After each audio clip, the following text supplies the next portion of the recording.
समय से काफी विलंब से चल रही है और आप लोग कहते हैं कि आज एक दिन है पर कल सवेरे भी तो कार्यक्रम समय पर शुरू करना है, फीका न पड़ जाए, समय पर प्रारंभ करना भी होता है ना। कईयों को घर की व्यवस्थाओं को बना करके आना भी होता है। मैं आप सबको संवत 1706 ज्येष्ठ शुक्ल तृतीया और बड़ी विकट परिस्थिति में महाराजा छत्रसाल जी का इस दिन जन्म हुआ। विक्रम संवत बता रहा हूं, मेरे ख्याल से 1648 की 1649 ईस्वी सन ऐसा होता है। 1649। तो आजकल 1649 बोले तो भी नहीं समझ में आती है ना। तो और बड़ी कठिन परिस्थिति में, मैं तो कहता हूं वो गर्भावस्था में थे। माता के गर्भ में संस्कार मिलते हैं तो कैसे संस्कार मिले होंगे कि खुद को बचाने के लिए और देश की रक्षा के लिए उनके पिता चंपत राय और उनकी माता शारंधा दोनों युद्ध मैदान में, युद्ध में अथवा खुद को छुपाते छुपाते आतताइयों से अपने क्षेत्र की रक्षा करते करते और कईयों को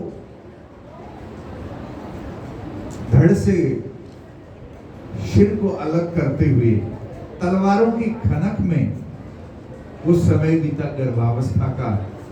तो महाराजा छत्रसाल जी की तलवार कहा जाता है बड़ी मजबूत थी, है ना।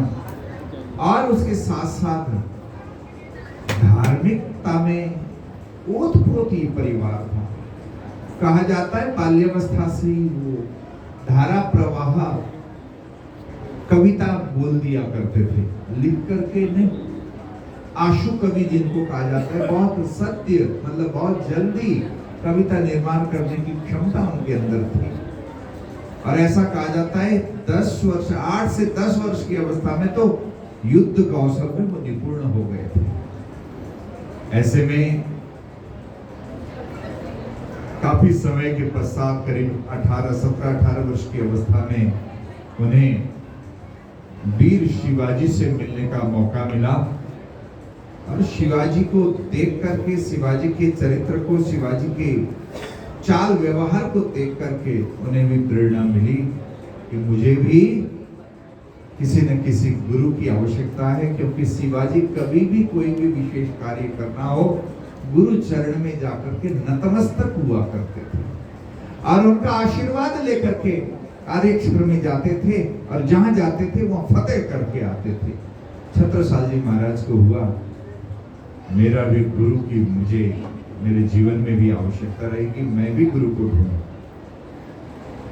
और ऐसी अभिलाषा करके और शिवाजी ने कहा कि ए छत्रसाल, मेरे पास तो आप 1-1.5 वर्ष हो गया रह गए, अब इससे ज्यादा रहने की आवश्यकता नहीं, अपने क्षेत्र की सुरक्षा करने जाओ। क्योंकि बुंदेलखंड के ऊपर काली नजर करके बैठा हुआ दिल्ली सल्तनत है ना, हथियाने के लिए तैयार है। अपने क्षेत्र की रक्षा और धर्म की रक्षा करने के लिए जाओ, चल पड़ो। शिवाजी के कहने पर चल तो पड़े, पर धन नहीं है, सैनिक नहीं है, कोई बहुत बड़े राजा भी नहीं है। उत्साह है, जोश है, उमंग है, पर कैसे हो? तो कहा जाता है बाल्यावस्था में माता पिता वीर गति को प्राप्त हो गए थे। माता के कुछ गहने शायद मामा या कोई ऐसे रिश्तेदारी में किसी ने थोड़े से गहने रख दिए थे और छत्रसाल जी के आने पर ये तुम्हारी माँ के गहने हैं, जिसमें भी प्रयोग करना है तुम करो, इसका अधिकार तुम्हें है। छत्रसाल जी महाराज को लगा कि मुझे धन भी मिल गया, अब मैं सैनिक तैयार करूं। 5-6 सैनिक, 5 और 6 सैनिक तैयार करके उन्होंने देश रक्षा करना प्रारंभ किया। ऐसे में भटकते थे, कई बार जंगलों में तड़पते थे कि गुरु कैसे मिले। तो ऐसे में एक साधु मिला और कहा जाता है जंगल में अरे चेहरे से तुम राजा लगते हो, राजा न मात्र नहीं महाराजा जैसे लगते हो, पर राजे महाराजे के चेहरे में चिंता की लकीरें ये शोभा नहीं देती, क्यों चिंतित हो? तो उन्होंने अपने मन की व्यथा सुनाई, मुझे गुरु की खोज है। अच्छा, अपने थैली में से एक सिक्का निकाला, ये रख लेना अपने हाथ में, कहीं भी कभी भी जीवन में तुम्हें इसी तरह का सिक्का लेकर के कोई व्यक्ति मिल सकता है। यदि जब मिले तो उसके पांव मत छोड़ना, वो केवल गुरु नहीं, वो ब्रह्म हो सकते हैं, मनुष्य के रूप में दिखेंगे पर ब्रह्म होंगे, और तुम्हारा यह जीवन माने इस संसारिक जीवन को भी कल्याण करेंगे। इतना ही नहीं, और पारलौकिक जीवन को भी कल्याण करेंगे, और तुम्हें भी गुरु पद को दे सकेंगे। ऐसी ताकत वाली शक्ति मिल सकेगी, पर हमेशा ये सिक्का साथ में रखना, और कभी भी मिल सकते हैं।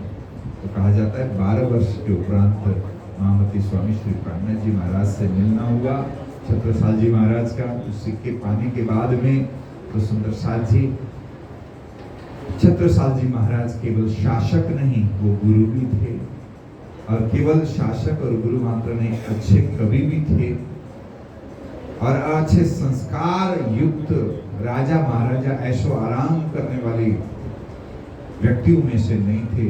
अच्छे संस्कारों से उनका अपना परिवार था, और पूरे बुंदेलखंड में देखिए, आप सब जान सकते हैं, आप लोगों को पता भी है, औरंगजेब एक बहुत बहुत ताकतवर भी था, और जो चाहता था वो कर डालता था, मसल डालता था किसी को भी। और ऐसे में आप सबको पता होना चाहिए, औरंगजेब को भी ये हिम्मत नहीं पड़ती थी छत्रसाल जी के क्षेत्र में, बुंदेलखंड में काली दृष्टि रख सके। प्यारे सुंदर साथ जी, ऐसे वीर बुंदेला महाराजा छत्रसाल जी की मेरे ख्याल से 375 वर्ष पूर्ण हो गए। 376वां जन्मोत्सव हम मना रहे हैं। हमें उमंग होना चाहिए, जोश होना चाहिए। छत्रसाल जी महाराज के ही हम अनुयायी हैं, और हम भी कुछ विशेष करने की सोच रख करके लेकर के आगे बढ़े। समय बहुत हो गया है, कल विशेष ये कार्यक्रम का समापन और विशेष सत्संग प्रवचन का कार्यक्रम रहेगा। अभी के प्रसंग को लंबा ना खींचते हुए, मेरे ख्याल से सुस्वादु भोजन की सुगंधी आ रही थी, उसको ठंडा करना ठीक नहीं रहेगा। सभी भोजन प्रसाद ग्रहण करें, और कल समय अनुसार फिर हम कार्यक्रम का है ना नाचते बजाते गाते और जोश और उमंग के साथ में सुसंपन्न करेंगे। इन्हीं शब्दों के साथ सभी गुरुजनों के चरणों में विशेष प्रणाम, व्यवस्थापकों को विशेष धन्यवाद करते हुए मैं मेरी वाणी को विराम देता हूँ। कृष्ण कन्हैया लाल की जय।